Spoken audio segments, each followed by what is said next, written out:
Welcome back to Ceramics 1. In this video we are going to talk about the construction part of our slab container project. In the last video you just got done hopefully rolling out your slabs, letting them sit for a day inside your bag so that they could dry and become leather hard. You cut all those pieces using your wonderful template that you made as homework, and you can now give those to me and make sure I have them checked off in the grade book. Today what we're going to go over is number one, slipping, scoring, and securing, which we haven't done yet. You did slipping and scoring on your first animal sculpture project. This one now we're going to talk about securing, and I'm going to show you a couple little extra techniques for working with your clay. So the first thing you're going to need is your clay, obviously. Then you're going to need your knife, your fettling knife, your mixed up slip, possibly a needle tool, and maybe one of the metal scrapers. Okay, so getting started, I'm just going to pop these ones out of the way for later, and I'm just going to focus on these here. Okay, so for scoring and slipping, we talked about two different ways. We talked about the L joint looking like that, right? Where you're just abutting the one side with the second side. So to get that started, you're going to start your slipping and scoring, and you're going to want to score the edge here, and you're going to want to score the bottom edge of your slab here. Now, I highly recommend that walls sit on top of the floor rather than walls being attached to the side of your floor. You can attach the wall to the side, however, I find that that kind of construction is not quite as sturdy and has a tendency to break and not be as high quality later on. So I recommend that those walls get attached on top of the floor. Now, is it wrong to do it the other way? Well, no, but it's possible. I don't recommend it. Okay, so there's my slipping and scoring on that edge. Here's my slipping and scoring on this edge. And then you're going to take those two edges and press them together. I like to use my thumbs on the top and my fingers on the side here. I use my fingers to line the slab up and secure it. Then I use my fingers to give pressure through the slab all the way down to the base slab. Now, when you're done with that, your slab should have that slip squishing out of the seams like so. Then what you're going to do is use your needle tool or knife or whatever you're choosing to score with. Score this corner. Now it's already got the slip in there, right? Because we just squished it out the side. So we don't need to re-slip that part. Then you're going to get a piece of fresh clay. Now, one of the questions on your test is, why do we score and slip? And the reason is to get the clay the same moisture content, right? So this brand new clay is different from our leather hard clay down here. Remember, we talked about leather hard clay can hold its shape because it's lost some of its moisture, whereas wet clay bends because it's not hard enough yet. So you're going to get your fresh wet clay and attach it into your seam. This is called securing the corners. I will be looking for this when I grade. You're going to take your finger and you're going to press that clay inward onto that corner like this while you're securing the outside with your other hand. So I want you to be pressing that in firmly all the way, and you can kind of see my finger marks from in pressing that. Now I'm going to take this just a wet finger here, and as I'm holding it on the back, I'm going to slide this finger along that coil and press that clay into the cavity of that corner so that when we're done,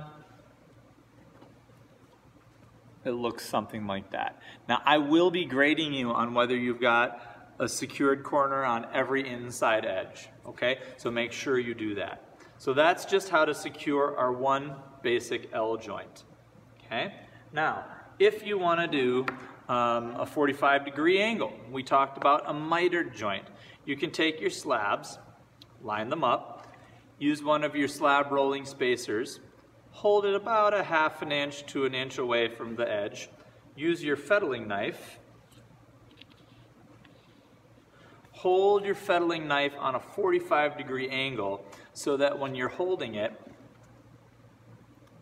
it's cutting on a 45-degree angle this way.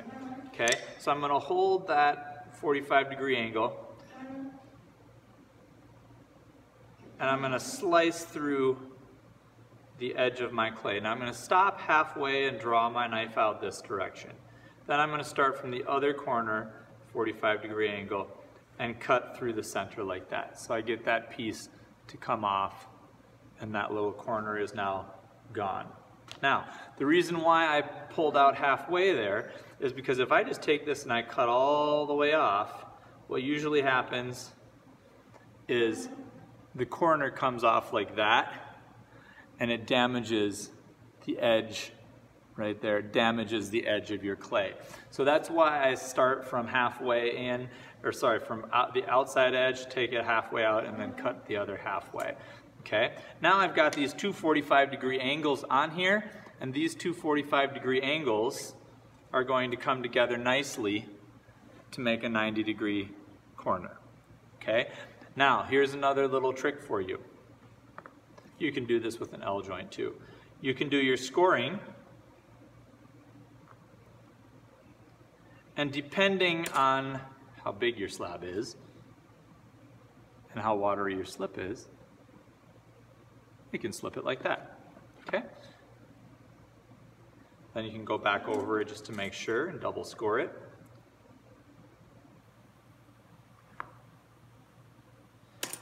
And squish these two together.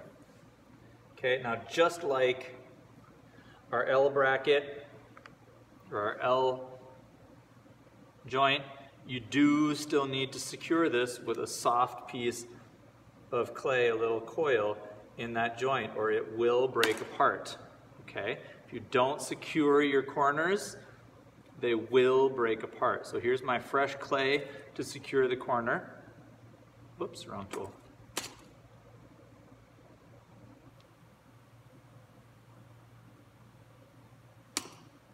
Press it into my corner. As I'm holding the outside, pressing it in with my finger, shoving it into that joint, then using a wet finger to smooth that clay in.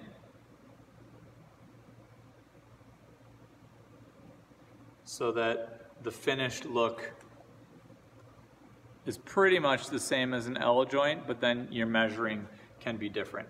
Okay? Now that you've got all these corners finished, let's talk about what you can do with maybe some leftover clay. With this leftover clay, or maybe you plan to have it left over, you can always cut some extra pieces that maybe you want, and bear with me, I'm not going to score and slip these because I'm just going to demo. Okay? Maybe you want to add it into the side, like this, and you want to have another interior lid that's going to sit on the inside. Or maybe you want to have a flush lid, and you want to use just a little corner bracket like this, and have a lid that sits flat and is flush with the top of your box like that. Okay? You could do that. Maybe you've got your box here and you've got a little corner piece that you've cut out, and you're going to attach it. Bear with me, I'm not clipping and scoring because I'm just demoing. You've got it so that you have a little foot for your box to rest on. Okay, so you can reuse some of this leftover clay that's leather hard. Now, as we get to the point of being done here, if you have any leather hard clay that you're done with, this cannot go in the pug bucket because it'll make big hard chunks in the throwing clay. So this can be broken down and thrown into the greenware bucket, the recycling bucket, and I'll recycle those later. If you still have fresh clay that's like nice and squishy and ready to be used again, you can put it into the pug bucket and I will repug it and it can become throwing clay again.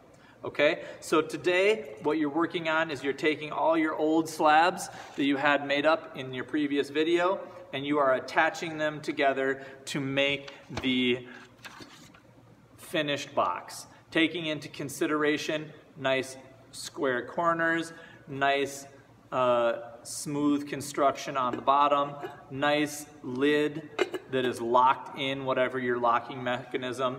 Remember, the handle, optional. Feet, optional, unless I say something different in class. Okay, so thank you for joining me for constructing the walls of your slab box.